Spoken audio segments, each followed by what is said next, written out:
Halo teman-teman, perkenalkan nama saya Melanelo Asia Panganela dari Paroki Pati. Hari ini saya akan mengajak teman-teman mendengarkan sebuah cerita dari kitab suci yang berjudul Daud dan Goliat yang diambil dari 1 Samuel pasal 17. Yuk kita mulai ceritanya. Pernah gak sih teman-teman merasa kalau hidup ini lagi dikepung?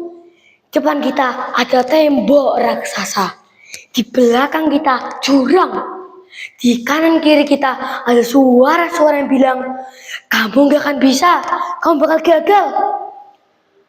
Kalau kalian pernah merasa begitu, tenang, kalian tidak sendirian. Ribuan tahun yang lalu ada seorang muda yang merasakan hal yang sama. Namanya Daud. Daud ini bukan tentara bertubuh kekar. Dia hanya seorang anak muda biasa, bahkan cenderung diremehkan. Kerjanya cuma menggembala domba, bau matahari lagi. Tetapi di suatu hari, dia harus berdiri di garis depan pertempuran menghadapi Goliat, raksasa setinggi 3 meter, pakai baju sirah lengkap, bawa tombak yang majang, dan siap hari mengejek serta menantang lawan-lawannya. Sekarang pertanyaannya, siapa Goliat dalam hidup kita di masa kini?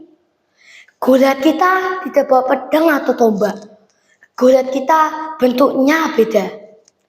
Kadang kita merasa minder atau sedih saat melihat teman yang hebat atau punya banyak prestasi. Misalnya, melihat teman menang lomba, lalu dapat nilai bagus, dan punya banyak bakat. Lalu muncul pikiran, aku kok gak bisa ya? Aku gak sehebat mereka. Kadang kita juga merasa terbebani karena ingin buat orang tua atau guru bangga. Kita takut kalau tidak dapat nilai jelek atau tidak bisa menjadi yang terbaik. Atau kita lebih sering bermain HP, jadi malas belajar dan takut menghadapi pelajaran dan masa depan. Akhirnya kita tidak berani mencoba hal-hal baru. Semua perasaan itu seperti Goliat dalam hidup kita. Terasa seperti raksasa, menakutkan, dan bikin kita banyak sembunyi, tarik selimut, dan pura-pura semuanya baik-baik saja. Memang tidak kelihatan, tapi bisa membuat kita takut dan kehilangan semangat.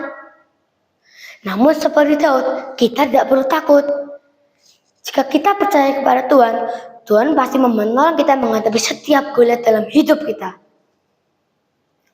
Lalu, apa yang dilakukan Daud saat melihat Goliat?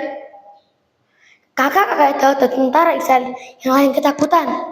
Mereka fokus pada seberapa besar raksasa itu. Tapi Daud beda. Daud tidak fokus pada seberapa besar raksasa itu. Tapi dia fokus pada seberapa besarnya Tuhan yang menyertainya. Raja Saul sempat menawari Daud baju sirah logam yang berat. Tapi pada dicoba, Daud malah bisa berjalan. Daud menolak. Dia menjadi dirinya sendiri. Daud berkata, aku tetap biasa memakai ini. Lalu ia memilih memakai apa yang ia punya. Tongkat, ketapel, dan 5 batu kecil. Teman-teman, kita juga tidak perlu menjadi orang lain. Tuhan menciptakan setiap anak dengan bakatnya masing-masing. Yang penting, kita memakai kemampuan itu dan percaya kepadanya. Saat Goliat maju sambil menghina Daud, dia sudah berlari mendekati garis pertempuran. Dia ambil satu batu, ditaruh di ketapelnya, ditarik lalu dilepaskan. Batu itu melesat cepat, tepat mengenai diri Goliat yang tidak terlindungi. Raksasa itu tumbang, roboh ke tanah dengan sekali pukul. Pertempuran selesai. Teman-teman, batu yang dipakai Daud memang kecil. Tapi batu kecil itu dipakai Tuhan untuk mengalahkan Goliat yang besar.